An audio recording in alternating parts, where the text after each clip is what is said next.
Iran ರಾಜಧಾನಿ Tehran ಹಾಗೂ Israel ರಾಜಧಾನಿ ಟೆಲ್ ಅವೀವ್ಗಳು ಬಿರುಸುಗೊಂಡ ಜಿದ್ದಿನ ಯುದ್ಧದಿಂದ ಅಲ್ಲಲ್ಲಿ ಹೊತ್ತಿ ಉರಿಯುತ್ತಲಿದೆ. ಈ ಎರಡು ರಾಜಧಾನಿ ನಗರಗಳಿಂದ ನಾಗರಿಕರು ಸರಕಾರಗಳನ್ನು ಶಪಿಸುತ್ತಾ ಬೇರೆಡೆಗೆ ಹೋಗುತ್ತಿದ್ದಾರೆ. ಮೊನ್ನೆ ರಾತ್ರೋರಾತ್ರಿ ಇರಾನಿನ 3 ಪರಮಾಣು ಶುದ್ಧೀಕರಣ ನೆಲೆಗಳ ಮೇಲೆ ದಾಳಿ ಮಾಡಿತ್ತು.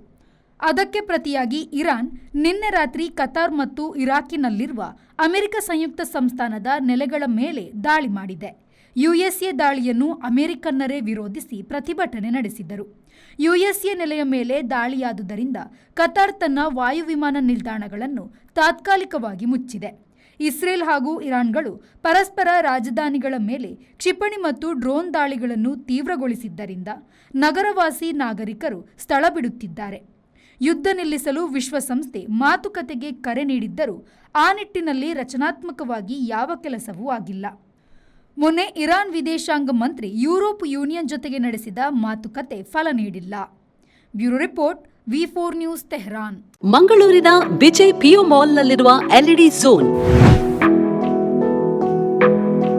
ಗ್ರಾಹಕರ ಅತ್ಯುತ್ತಮ ಸೇವೆಗೆ ಹೆಸರಾದ ವಿದ್ಯುತ್ ಉಪಕರಣಗಳ ಮಳಿಗೆ.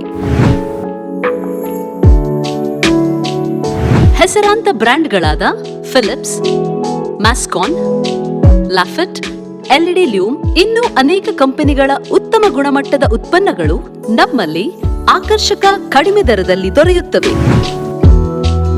ಆಕರ್ಷಕ ಅಲಂಕಾರಿಕ ತೂಗುದೀಪಗಳು, LED chandeliers, wall lights, LED mirrors, water heaters, BLDC fans, ಇದರೊಂದಿಗೆ Crompton, Atomberg, Orient fans, AO Smith purifier ಸ್ಪರ್ಧಾತ್ಮಕ ಬೆಲೆಯಲ್ಲಿ ದೊರೆಯುತ್ತವೆ. ನುರಿತ ತಜ್ಞರಿಂದ ಸರ್ವಿಸ್ ಕೂಡ ಲಭ್ಯವಿರುತ್ತದೆ. ಹೆಚ್ಚಿನ ಮಾಹಿತಿಗಾಗಿ ನಮ್ಮ ಶೋರೂಮ್ ಎಲ್ಇಡಿ ಝೋನ್ ಅನ್ನು ಸಂಪರ್ಕಿಸಿ.